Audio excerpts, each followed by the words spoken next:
meaning to be in the breaking ground track, then perhaps you should go find another track. Like you to welcome today Will Schroeder and Justin Warner from the Verus Group to talk to us about some PowerShell foo and good stuff. Gentlemen. Woo! Yeah. This is building an empire with PowerShell. This is our super awesome little, totally not ripped off from Star Wars logo that we have with the PowerShell thing inserted into it. So. But first things first, before anything else, this project is heavily built upon the awesome work of a lot of other people. A big thing with Empire is that we want to weaponize and bring a lot of the offensive PowerShell work to the rest of kind of the wider pen test community and bring it to everybody in a way that can be really easily used in operations. So because of that, a lot of the modules and underlying stuff in the background is built on work from especially Manifestation and ObscureSec, the PowerSploit project, Carlos Perez, Dark Operator, Lee Christensen, Tifkin actually built some really cool .NET in unmanaged code spaces type stuff that we use for injection. You know, Ben 10 in WJ Computing, and our Enigma OX3, our ATD Padawan, and the rest of the awesome offensive PowerShell community. We love you guys.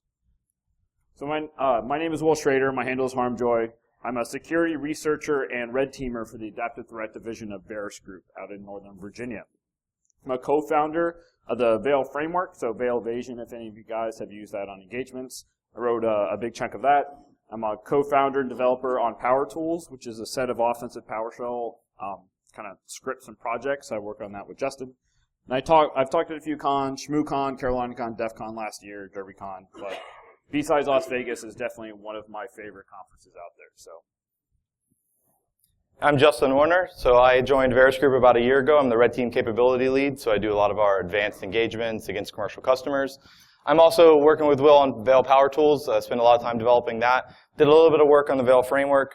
I have a lot of varied interests, so I bounce between reverse engineering and defensive stuff, but I also like studying and using it on the offensive world. You can cat a lot of the same stuff that Will said. We do a lot of the same work. If you're interested in talking about what we do or looking for a job, please definitely hit us up. So we're going to be going over lots of different things today. We're going to kind of start generalized and go through offensive malware or rats and how you use them, some generic characteristics about them. And then we're going to dive straight into how we actually use these thoughts to build our own rat and put it out for public use. We're going to roll through some modules that we built. I think we're up to 90 now. And demo the tool, as well as talk about how to take it down. We try not to do too much offensive stuff without providing some defensive guidance or tell people how they could stop it, should they see it in a real environment. So we always kind of start our talks with prepend them with a red team philosophy.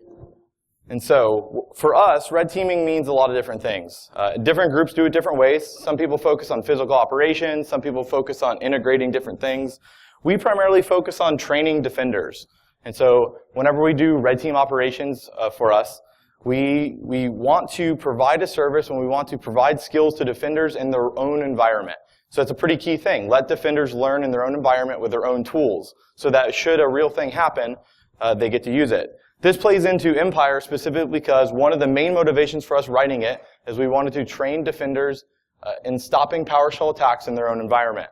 We do assume breach, so we don't necessarily always focus on that initial exploitation vector. We focus heavily on post-exploitation and the actions of an offensive person once they're in the environment. And so you'll notice a lot of the modules we do, or a lot of the work that's been done in this tool, is mainly suited around making this usable as a post-exploitation agent. So why write malware? Well, previously we had been using commercial tool sets entirely. We never wrote any of our own stuff. We really didn't have much of a development framework. Will did a lot of work on the PowerShell side doing PowerView and some other tools, which kind of segued well for us and made it easy for us to transition to actually writing our own agent.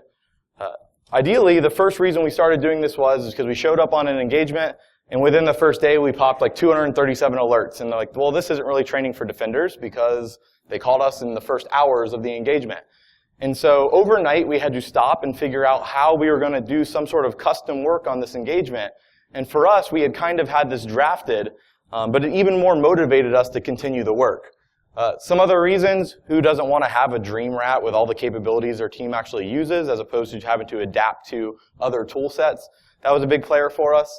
And then when we started seeing things like Powellix come out or other PowerShell variants, or PowerShell being used in the evil APT attacks with macros and all sorts of other things.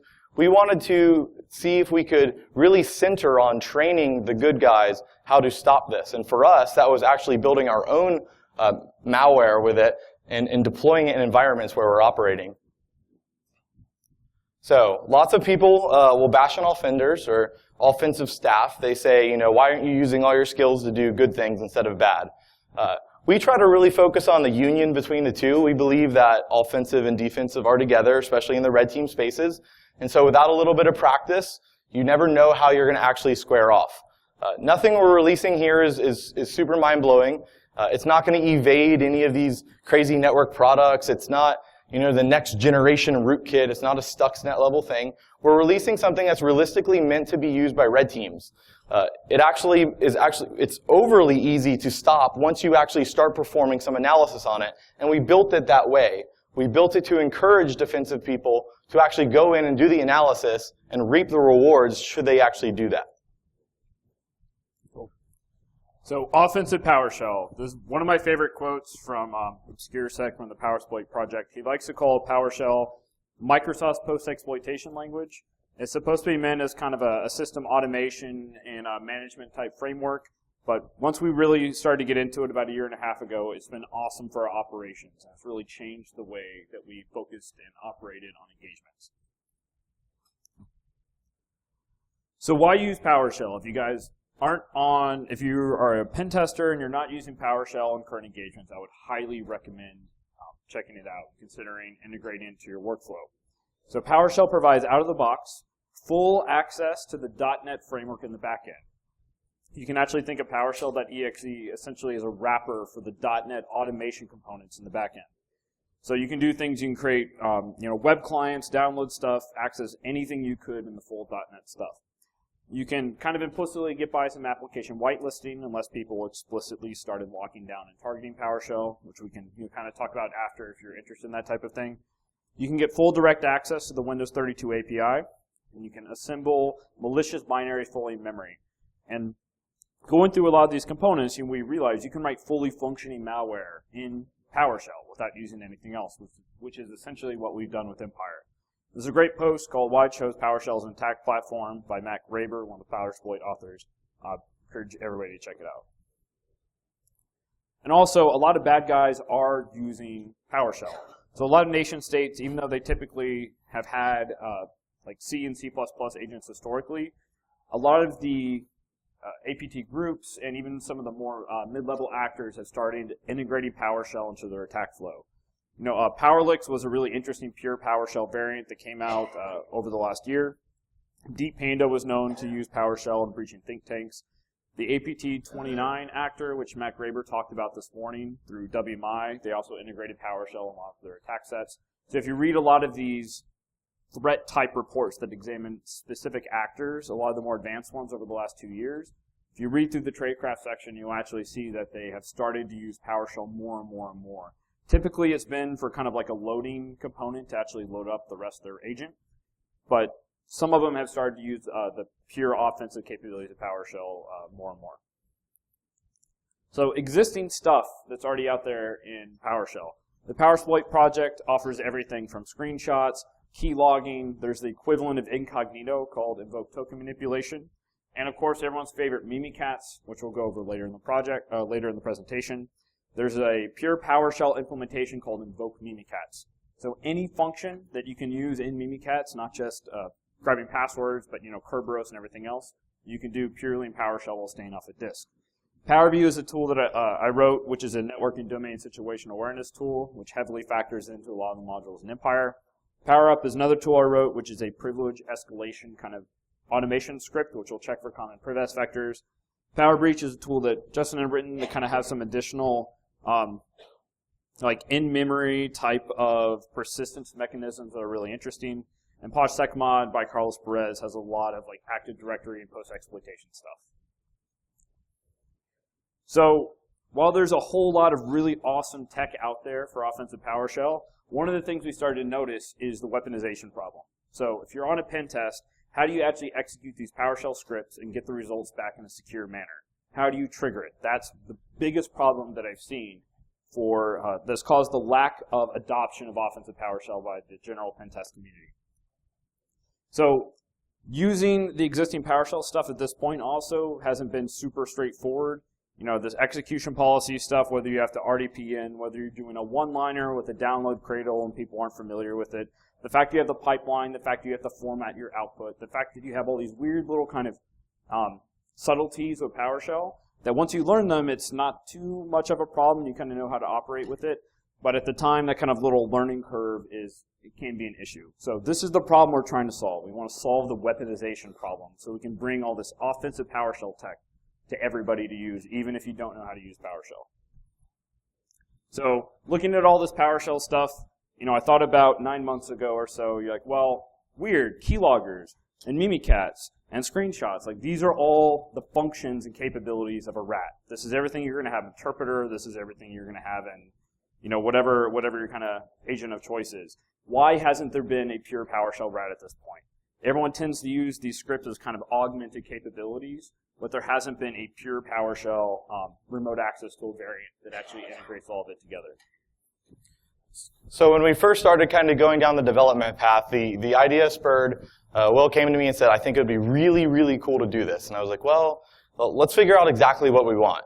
And so I did a lot of work doing reverse engineering of malware, previous job. And so I'd seen a lot of different stuff. I'd seen all different variants of malware, crimeware, loaders, rootkits, injection capabilities. And I'd seen it all implemented in a ton of different ways. And really, we really wanted to boil down to a couple unique requirements or unique things from that that we felt it was important to have in a rat. So, you know, what was actually operationally important to what we were doing. So we like to distinguish between a rat and a backdoor. For us, a rat is focused on the actual interaction and control of a end-user system. So the endpoint that you're actually controlling. The center point for us was not necessarily persistence or how you were going to get rebooted or how the in-depth work was going to, doing injection. They all played into it, but we wanted to focus on control of the system and collection of user data. When you start thinking about that, there's all different things that come into play. Here's a list of a bunch of them. We could go on forever, all the different factors or characteristics that play into a rat. You can look at all these same things when you look at Meterpreter or commercial frameworks, whether it's Innuendo or Cobalt Strike. They all implement these central themes. So, starting with the staging problem. Staging is the idea that traditionally, malware will deliver a very small stub to the target initially. This is for lots of reasons. Number one, that stub is usually going to be very vulnerable. It could be captured, or it could be caught by an antivirus or some sort of host-based IDS. And you don't want your full agent to be the thing that gets caught. You want to start with some sort of loading capability. The staging problem is what we call the issue where how do you deliver your full agent to either memory or disk in a secure capability? Meterpreter, before it had all the recent additions, had a lot of problems with staging. A lot of most common antiviruses had started to signature the user agents and the resources that were involved, and so it was very tough to use. And you don't want that to happen. You want variance, and you want the ability to change that. And that plays into the staging problem. It can be very noisy in a network. If you have a 2 megabyte agent, that stager is going to have to download 2 megabytes. And that could flag in some cases. It depends on how secure the networks were. We mostly work in fairly mature commercial networks. So places that have a very mature SOC, incident response capability. Some of them have full-on hunt teams where they're actively prowling the network looking for bad guys proactively, meaning that we had to be conscious of all of this when we were implementing these different characteristics. Next slide. The next step, so you deliver a stage, you deliver your agent, command and control. How do you actually want to communicate out of the network? We do a mix of black box external assessments as well as internal assessments. So for us, it was a definite requirement to have whatever we did had to be able to communicate outside of networks with strong boundary protection. So these include things like proxies and firewalls and IDS. We wanted our capability, we wanted any capability we were even thinking about developing to be able to work through this. There are tons of different comms methods out there. Most of them have open source variants that do this. So HTTP, HTTPS are the most common. If you look at any modern rat, they communicate with those mechanisms because, well, all users browse the web unless you're in a closed-off network. And then SMB usually is a really great feature because it allows you to pivot peer-to-peer internally, and so you don't have to worry about having 100 egress channels. It's also very tough to implement in a good, correct, secure way. And so this was a lofty requirement to kind of lump in at the beginning. That's part of our future kind of roadmap down the road. Sure. And then survivability is really the key feature throughout all of these characteristics. Is can it live in the environment? Is it stable? And is it going to persist without throwing those 237 alerts like we had in that first environment? For us, another big motivator was on that same engagement where we had to rapidly dev our own malware. We also reverse engineered a custom solution that was present in the environment. And so there was a piece of software that was present on the standard image of every workstation in this customer environment.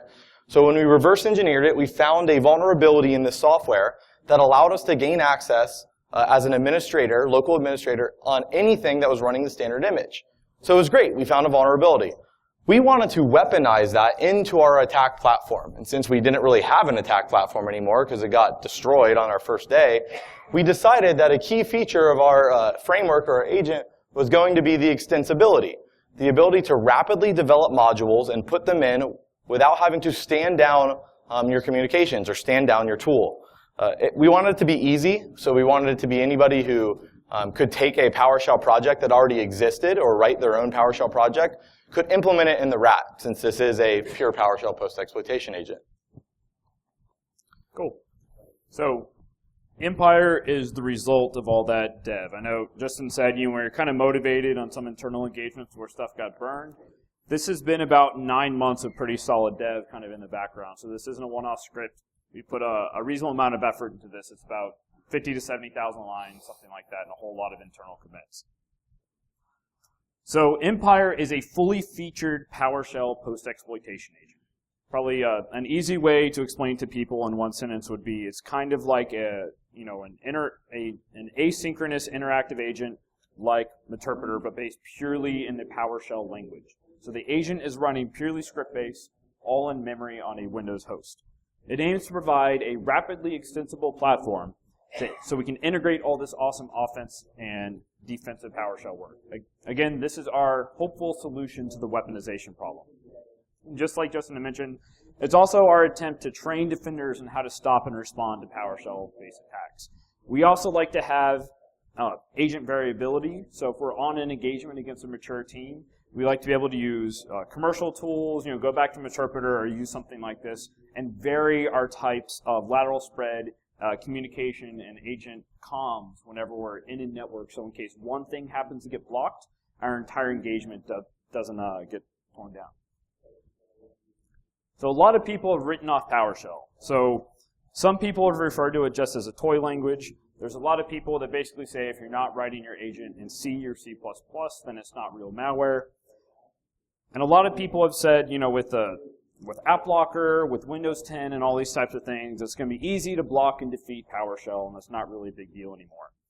This has caused a lot of incident responders to overlook it as a malware vector. Also, all the miscommunication with Microsoft about execution policy and sysadmins thinking it's actually a protection mechanism has also contributed to this. So we wanted to provide an agent that you can use almost as a proof of concept to people of saying, look, PowerShell is a big deal. It's not just a one-off toy language. You can write real malware with it that can inject into different processes, which we'll go over. And you can do anything you could in something like Meterpreter pretty much, purely in PowerShell. So the server side, so kind of the control server. This would be the equivalent of like our listening post. We have a client-server architecture. The server is written entirely in Python, multi-threaded handlers in the back end. And the little client staging code is written entirely in PowerShell. It's modular and it's kind of multi-part. So we have key negotiation, like crypto, a packetized structure, and everything in the back end, which we'll go over. There's a back-end database that preserves agent and listener configuration. So if everything crashes for some reason, you bring it back up, your listeners will start back up. And because the agents are asynchronous, all your agents will come back in. So even if they can't reach the server, they're not going to close off or error out. And everything is logged very, very extensively. This is a really big deal for us on red teams for deconfliction and also, like artifact recreation for blue teams at the end of the engagement. So there's a log per agent that has timestamped taskings and results for everything the agent does. Anytime you upload a file, it's going to MD5 the file and give you the original location as well as where it's uploaded to. Anytime you download stuff, it's going to give you the full original path. Basically, we wanted to go, as in-depth as we could on logging to provide as much data as you can. There's even more if you want to do --debug. That'll dump, the individual taskings and communications and all that kind of stuff on the back end. But even just by default, there's an agent.log for every single agent that checks in that has, kind of our logging on crack pretty much. So that first step that Justin kind of talked about previously, execution. Somehow you need to get your agent executing in memory or on disk on your remote host.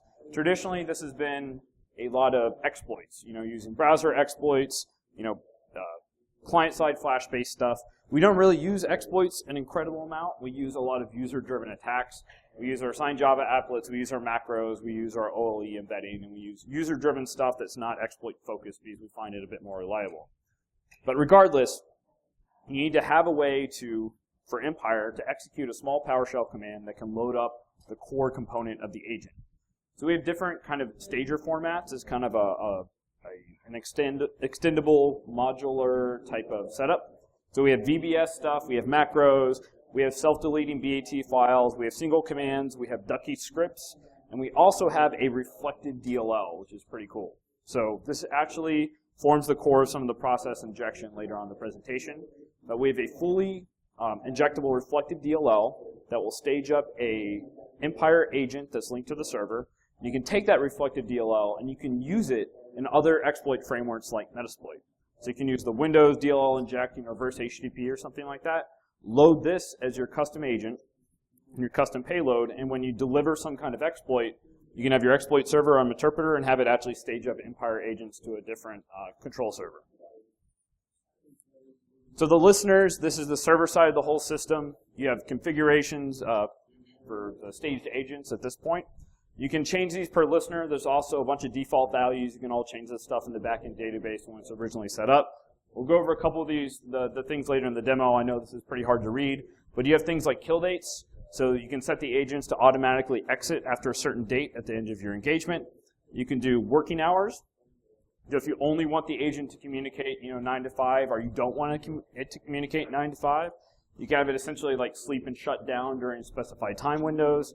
There's default callback intervals and jitters and stuff. And there's also different communication profiles. So you can change, even per agent, what the tasking URIs are. You get multiple different tasking URIs. You can change the user agents. You can add additional indicators into the headers of the different HTTP communications. So we wanted to make this as flexible as possible. And currently, there's HTTP and HTTPS comms. I know Justin mentioned we're hopefully going to do DNS and SMB in the future. Other additional listener stuff, little tidbits.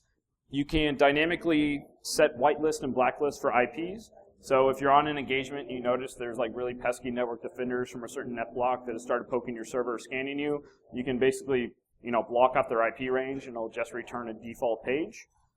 Or if you're on an external engagement and you want to be very controlled in how you're doing phishing, you can have just IPs from your target organization be accepted to your control server. We're very risk adverse. We don't want stuff to go wrong, so we like being very controlled in how we do stuff.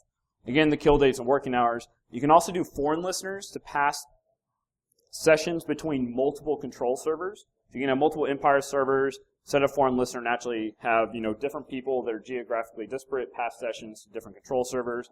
You can also pass inject shellcode to pass agents to something like a Meterpreter listener that's on a different host. So the Empire staging. This is when you initially trigger a small little one-line snippet that's kind of a souped-up version of the PowerShell download cradle. What it'll do is it'll request a specific URI that you can customize. It's a static value. It's going to return back a obfuscated little chunk of script. This part is just it's just XORed. We're assuming people are going to be able to decrypt it. We're assuming this initial AES negotiation key is going to be burned or recoverable by defenders.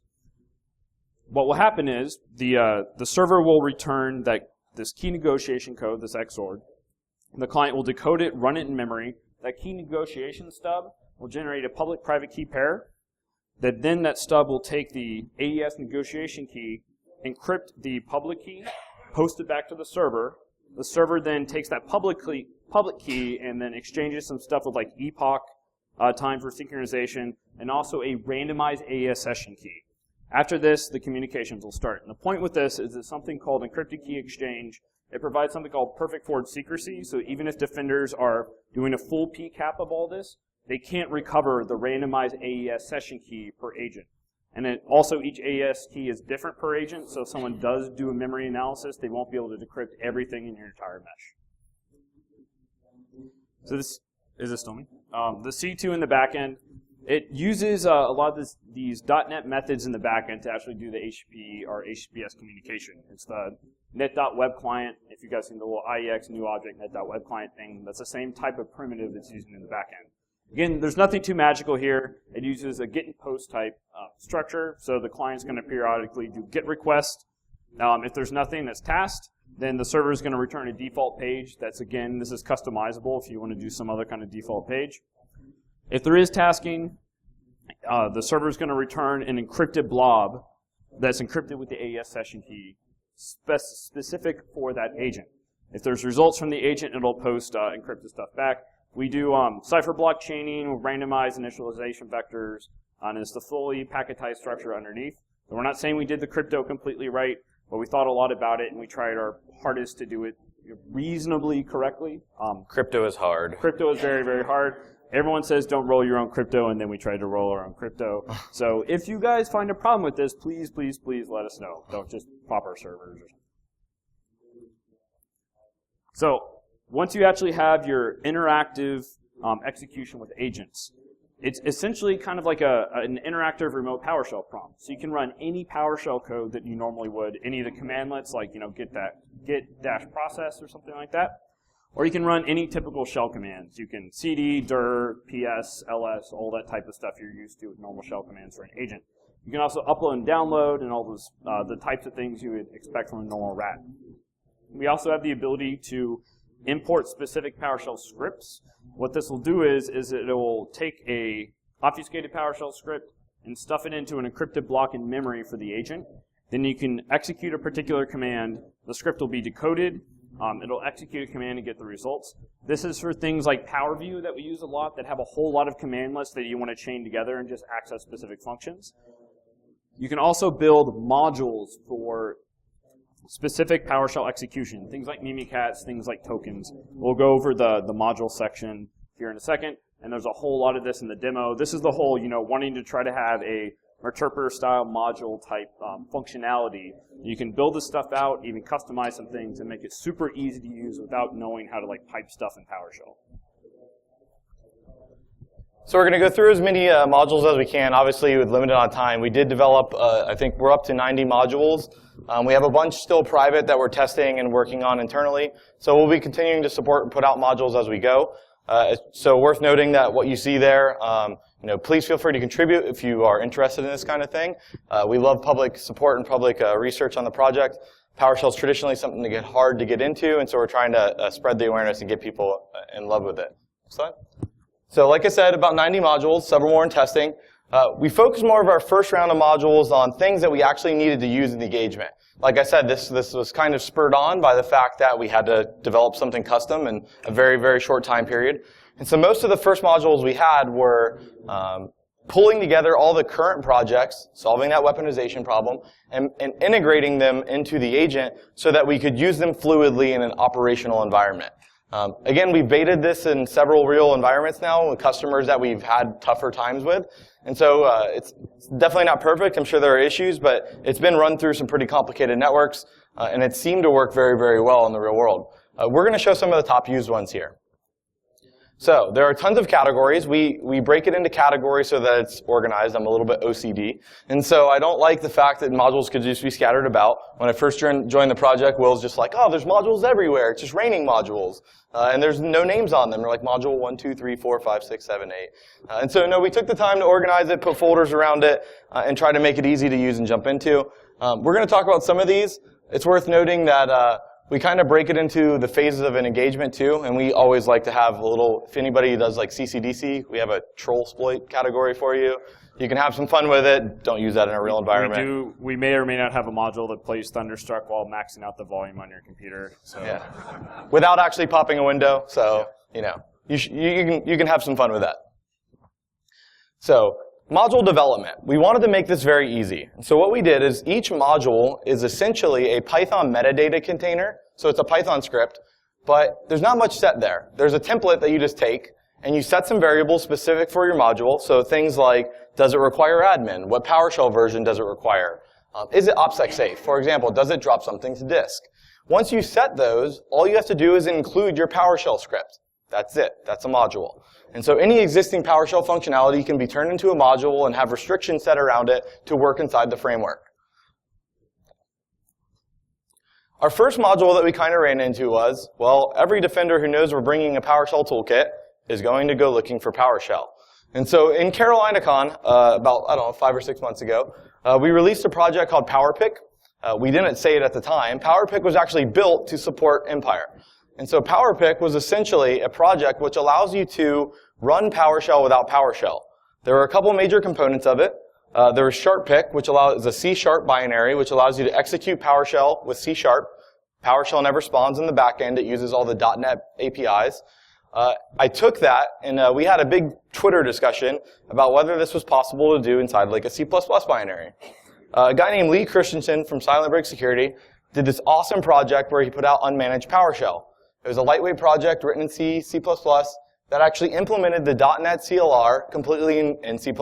So with his little executable, you could run PowerShell and, again, never start a PowerShell prompt.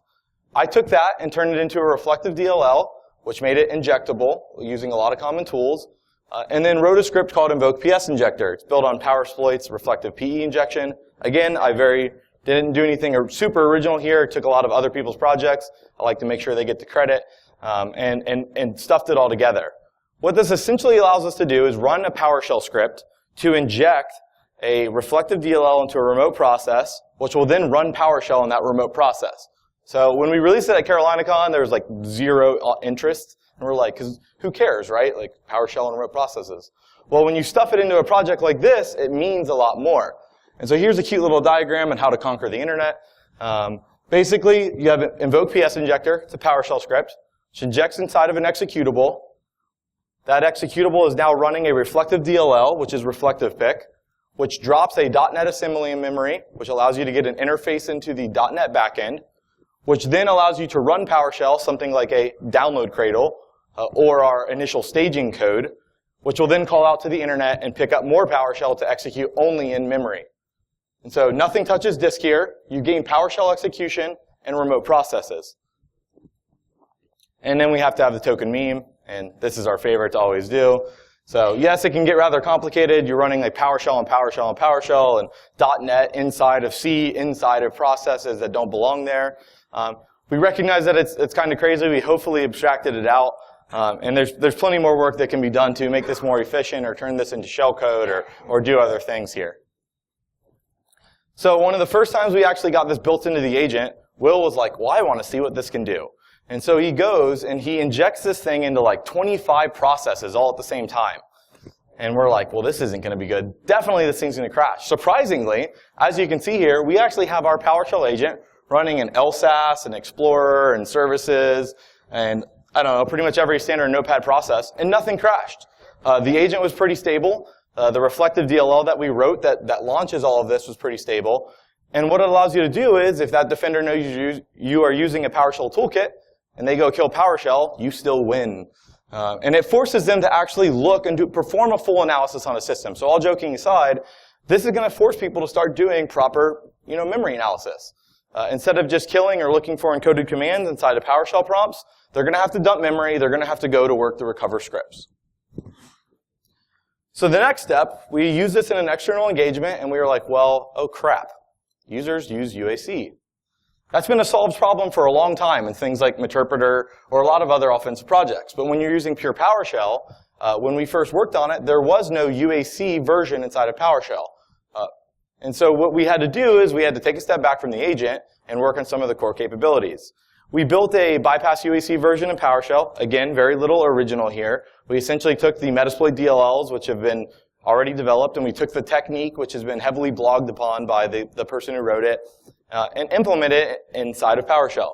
And so what it allows you to do is it allows you to inject, using bypass UAC, it allows you to inject the DLL you need to inject to get into a high integrity context and spawn our initial stager. So using a lot of the same technologies here, ReflectivePick is essentially combined with bypass UAC to allow you to get into high integrity context after a spearfish, all using our agent. It's worth noting on the previous slide, we've tested up to 8.1 on this. We've had little situations where it's been flaky. We haven't been able to figure out what the flakiness is caused by. I'd say we're about 90 to 95% there in test environments with all the different service packs, Windows 7 and Windows 8.1. And it should be x86, 64 compatible for 7 and 8.1. So if you see certain use cases where you're using it, again, we love Git issues, or we're going to learn to love Git issues, and we would love you to give us feedback on it. So Mimikatz, you can't have a modern Windows rat now without using Mimikatz. And if you don't know what it is and you're a pen tester, obviously shame on you. It's everyone's favorite post-exploitation capability. It lets you do everything from pulling plain text credentials out of memory, which is what a lot of people use it for. But you can also do your Kerberos golden tickets. You can do your silver tickets. You can actually do pass to hash or over pass to hash with Mimikatz, which is what Empire integrates in the back end for its pass to hash capability. You could do skeleton keys on domain controllers. Like, there's an enormous amount of functionality in Mimikatz that a lot of people aren't fully aware of, that we're hopefully going to try to build some modules for and make it super easy to use. And also, Empire has an internal credential model. It will automatically parse the results of Mimikatz output, preserve it in a credential model in the back end, and then you can reuse those credentials on additional modules. So if you dump a domain controller's ntds.dit, which we'll show in the demo, the KRB TGT hash will be saved in the backend, and then you can just specify a cred ID to the golden ticket module and have it fill all the information in for you. This is just what actually running the logon passwords module in Mimikatz through Empire looks like. You set it, you can hit execute, and we have a lot of those options that Justin mentioned specified in the module, so we can set it to say it will only run in high integrity context, so it won't try to task an agent with Mimikatz unless it knows that it can actually run it. All these results will come back, and then if you type creds, you can actually pull up all the parsed and saved credentials in the backend. So another step that's really common is lateral spread. Our favorite method for lateral spread is WMI. Pen testers have been used to using PSExec for a long time. PSExec is much, much noisier than WMI. You're creating a service. You might be dropping a little bat file loader to disk or something like that. We've actually been caught by clients with PSExec. They've written some custom signatures and given us every single machine we spread to with PSExec PSH. So WMI is our go-to. Luckily, there's a really nice native functionality for WMI in PowerShell. So we've integrated this into a lateral spread Invoke-WMI method. You can specify a listener and a host. It'll execute the little key negotiation stage on the remote host and load everything up into memory without touching disk. I think it's pretty easy to use. There can be a few subtleties with WMI, which if you're interested, we can talk about. But this is our kind of go-to lateral spread. This is what it'll look like, and we'll show this in the demo as well. See the module configuration up top. You can set computer name for whatever your target is. You set your listener name, and it's all tab completable. We had a big UI focus. You execute, and you can get a new agent coming in on your remote system for pivoting system to system without piping something new in through a different control channel. A lot of people are like, well, what about pass the hash? Even though there was supposedly a Microsoft pass the hash patch last year, this is still a really common vector, especially for domain accounts. So the KB287.197, it doesn't fix anything with with domain accounts for relaying NTLM authentication. I know with some of the new Windows 10 OS stuff, they're trying to fix some of these components. We'll see if they actually do. It took them several years to even acknowledge the pass the hash was an issue, so I'm not too worried. So we'll use the Mimikatz pass the hash module in the background to actually execute this functionality. What this will do is it'll spawn a new process hidden, so it won't pop up to the user, and it'll be running with the specified credentials of whatever you filled in. You can then use the credentials token module to do like a steal token and steal the new authenticated token from the hidden created process and then go run around with whatever you want.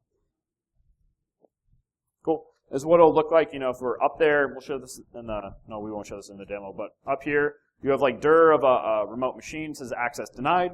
We have the credential model, so you see everything saved up there. You can use the full use credentials, Mimikatz PTH, or we also have an accelerator for it, which is PTH and then a credential ID for that top one. It'll inject everything into memory. It'll start this PID 932 for a hidden process. We can steal that token. This will inject the token stuff in the back end. And now we're running with the context of that user only with the hash completely through a PowerShell post-exploitation agent. There's also a rev to self. After you do your token manipulation, you can wipe everything back to normal. So we were going to attempt the demo gods, but then we decided against it. So we got a video recorded demo. Sorry. Hope you guys still enjoy. We were going to be a little tight on time here. We're trying to cover a lot of material. And so we'll talk through this, and it'll show a pretty solid use case of an average workflow. Obviously, this can get really large. There's 90 modules. There's lots to play with. But this will cover basically gaining access to an initial system, pivoting off of that, hitting another system. So this is the main UI when you start it up. You'll see the number of modules. Sorry, we're going to zoom in a second so you can see it. But you have the number of modules loaded, the number of agents, you have the number of listeners. The first thing we need to do is set up our listener. So we can set it for a particular name. This is an alias that can be used for lateral spread or whatever else, tab completed. We're not going to set our kill date or working hours. We execute it so it actually stands up a threaded HTTP server in the back end. Now we need to produce our launching capability. We were going to simulate a fish or something. Just for the purposes of the demo, we generate a self-deleting BAT. We all know users click everything, so. Yeah. We actually like to take the BATs a lot and do OLE embedding in a Word document with a different template, so it'll self-extract, run, and then delete itself off the disk. So I triggered it on a remote system. You see the initial agent coming back with the randomized session ID. You can actually rename these agents to whatever you want. So I'm going to rename it fish user. This will actually change the save folder and all the stuff in the back end. The first thing I'm going to do is I'm going to use PowerUp to run all these credential checks to see if there's a method to privilege escalate on this agent. You see info, this is that kind of modular setup that we talked about. Again, you don't have to know really anything about PowerShell to use this, right? You get them, you send them a phishing payload, they run it. You can run this all checks in PrivEsc and PowerUp, and you don't actually see any PowerShell code yet. It's going to test stuff in the back end. It's going to kick off a background job, a full Jobified kind of method in the back end. And we see that the current user is actually already a local admin, but he's running in medium integrity, so you need to run a bypass UAC attack. You can use the module, or again, we have an accelerator because we use it so much. So bypass UAC, and then you can tab complete your listener name if you have multiple listeners. It'll ask you if it's OPSEC safe because this is dropping files to disk. So this is just, take a step back, make sure you kind of know what you're doing to the system. And now we get an agent that comes back. It's high integrity. You see here we actually have a little star for the high integrity agent, meaning we can actually do our really interesting post-exploitation actions. We can steal any tokens. We can run our Mimikatz stuff. I'm going to rename this agent as well. Now I'm going to run a PS to see who else is on the system. It'll take a second. Again, this is on like a 5-second reach back interval. So again, full asynchronous tasking. We have the architecture and everything broken out. We see there's this other user, this TestLab DFM on there. We're going to run the psinject module that did everything that Justin talked about. Of all of our options. Now we execute this. This will send down a PowerShell script to the current running agent. That script will inject that reflective DLL into the target process. That reflective DLL will load up all the .NET runtime, which will then kick off our little PowerShell key negotiation code. And now we have a brand new agent running in CMD, running under this different user context.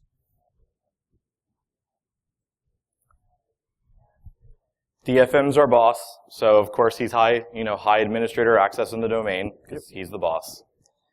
Again, here, with all the UI focus, you see all that stuff that pops up. Everything is tab completable for all the modules, so I can use situational awareness and tab. We have broken into host and network. So the next module we're going to run is find local admin access. What this will do is take your current user token privileges and then query the domain for all machines in the domain and try to open up the service control handler in every single one of them and quickly close it. It's pretty noisy, but for the purposes of the demo, it can tell you exactly where you have admin access on the rest of the network very, very quickly. So we see we have access to primary.testlab.local. Now we're going to do our lateral movement. We're going to set the computer name to primary. We're going to set the listener and tag complete to our current listener, execute it. This will task everything in the back end to, from your initial pivot, run a WMI command to the remote machine, which will trigger the staging code and get a new agent running in a high integrity process coming back under primary. I'm going to rename this guy to DC. It's actually the domain controller in this test environment. Now I'm going to extract all the user hashes on the network, the ntds.dit. I'm going to use credentials Mimikatz. There's a lot of them broken up into different functionality, logon passwords, LSA dump, golden ticket. If you use the LSA dump, it'll dump all either the LSA in a particular host or the ntds.dit on a domain controller. If you just want a specific user like KRB-TGT, you can specify that. This is a pretty small domain, so we're going to show just all this data coming back. So all the hashes. What we do with this output is we actually just save the KRB-TGT hash for any database dumps that come back, so we don't have 5,000 people in the back end. Now I'm going to go back to my first unprivileged user, show that if I try to dir the domain controller, I get an access denied. Because you're unprivileged at this point. Now I'm going to use the golden ticket module. Look at the info, and you see this cred ID field up here. So I can set cred ID to whatever that KRB-TGT credential ID is for the credential model in the back end. That'll fill in the curb hash, the domain SID, and all the information you need for a golden ticket, essentially catalog. I'm going to set my user to say I want to be administrator in this domain. I'm going to execute it. This will task me Invoke-Mimikatz in the back end, build your golden ticket, your golden TGT, inject it all into memory, get nothing's touching disk. I think we should get the Mimikatz output here in a second. Yep, so golden ticket for administrator created. Now if I go back and just do my shell command to say dir, the domain controller.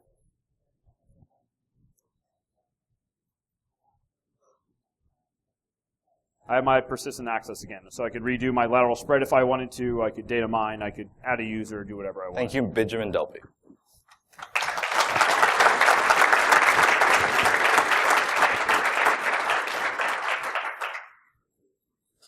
So we knew we were going to be a little tight on time here, so we might move a little quick. The slides will be up. They're already up on SlideShare for reference, so as we keep going here. So how do you detect it? Well, just like every other rat, it has a lot of similar characteristics. Of course, it's a little less proxy aware because it's relying on system proxy credentials that it gathers from Windows. And so if you have any sort of really tight restricting proxy that uses like manual credentials to be punched in, or things are not stored via the system cache, this thing might bounce against the proxy a couple times. Really good way to pick up malicious things that are not making it out of your network. Really stand out, something worth noting. High entropy byte strings, so there's just random encrypted blobs in plain text HTTP. We've seen network heuristics that actually catch on this in very tight environments. Usually it has to be some sort of very large cloud product to catch something like that, but it will flag on our comms in this case. And then our favorite way to do is on endpoints. You're loading .NET assemblies and all sorts of Windows processes that don't normally load .NET assemblies. And so there's heuristics that could be written here to kind of start preventing and guarding yourself against .NET. So, like this. I don't know, if LSASS is hosting the PowerShell commands, .NET assemblies, it's probably pretty strange. I would recommend you calling incident response. If you do memory analysis on this guy, right now we have 0 obfuscation on the script in memory. We did this on purpose.